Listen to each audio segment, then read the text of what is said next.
Eu vejo que é muito espalhada a narrativa de que vivemos numa época em que você é responsável por ser quem você é. Seu futuro depende de você, o que acontece com você, por bem ou por mal, é inteiramente tua responsabilidade e, bom, isso é um fruto direto de uma das filosofias mais preponderantes no Ocidente, o individualismo. E nesse vídeo eu vou abordar como as filosofias e culturas ocidentais moldam diretamente nossa mente e também sobre como o Oriente tomou um rumo totalmente diferente.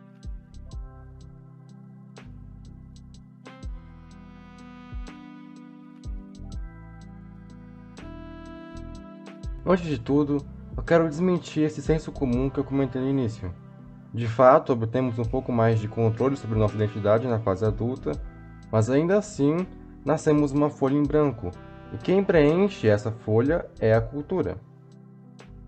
A cultura dita até mesmo o tipo de comida que gostamos. Por exemplo, se você está vendo isso é porque você é brasileiro, o que significa que você deve comer arroz com feijão todo dia entre 11 e 13 horas. Mas no Canadá e Europa, eles comem sanduíche no almoço. E quando descobrem esse nosso costume, eles concluem que nossos almoços são chatos e enjoativos.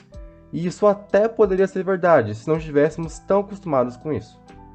Posto isso, eu quero te mostrar as raízes da nossa cultura ocidental e o porquê delas não serem muito boas.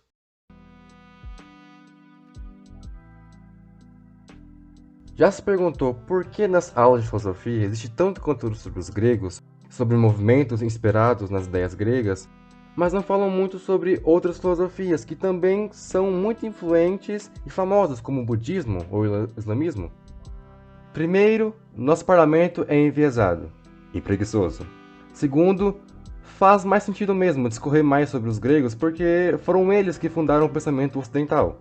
E nós estamos no ocidente, né? Então, você pode fazer as contas. Principalmente na ciência.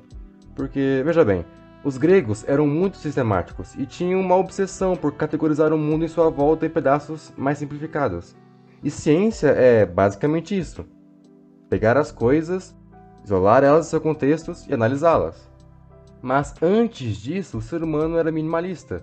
Se via como apenas mais uma parte da natureza e via o ambiente como um parente. Havia uma grande harmonia entre nós e o ecossistema. Inclusive, tem um livro muito bom de um antropólogo chamado Jason Hickel, que não é sobre isso, mas ele tem uma pequena parte dedicada a isso, que eu vou estar colocando na descrição, que explica bem essa lógica da humanidade, assim, antes dos gregos.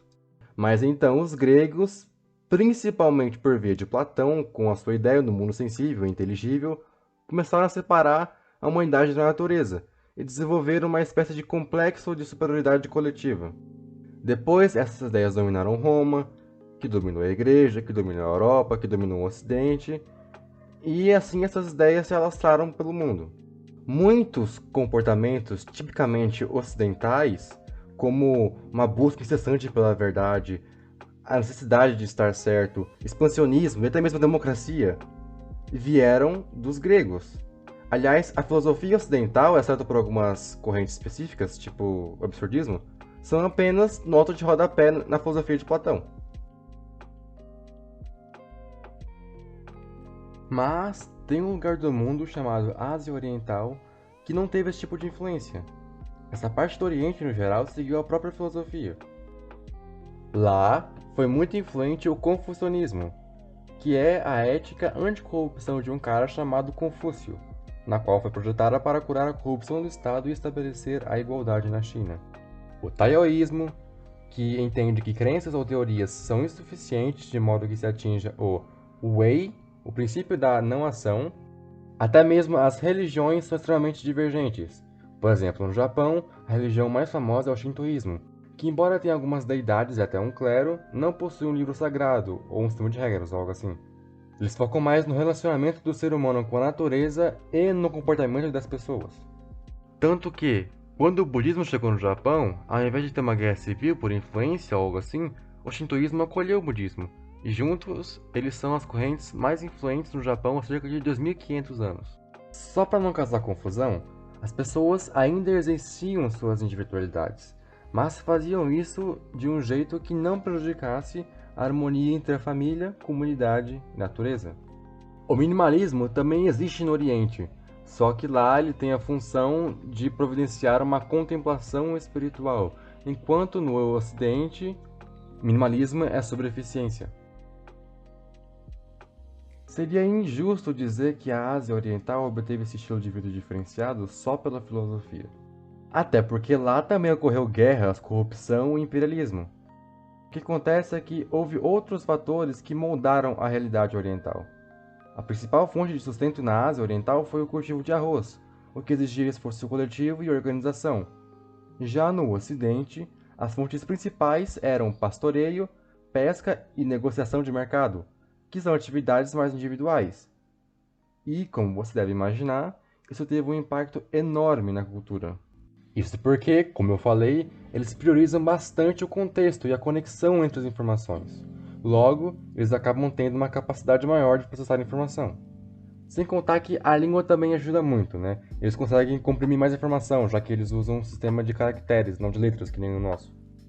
Há vários estudos mostrando essas diferenças, que inclusive vão estar na descrição do vídeo, mas um dos que mais me chamou a atenção foi um onde participantes deveriam analisar alguns cenários mostrados pelos cientistas e os orientais buscaram mais descrever o contexto no geral, enquanto os ocidentais buscaram achar o elemento principal da obra. Em outro experimento, várias crianças de várias idades fizeram desenhos livres. Tanto as crianças orientais como ocidentais não tinham noção do horizonte antes da segunda série, e por isso fizeram desenhos com vários objetos flutuantes. Mas da segunda série em diante, as crianças orientais fizeram horizontes mais largos, assim podendo retratar mais informação. Isso, por sua vez, impacta até mesmo o que achamos belo. Por exemplo, o apogeu da arte ocidental foi o renascentismo, que foi inspirado pelos ideais de adivinhar quem? Os gregos. Nas pinturas, eles enfatizavam a grandeza humana, a conquista da natureza e frequentemente tinham um objeto principal. Na parte técnica, a perspectiva dos objetos normalmente estão na mesma altura do espectador.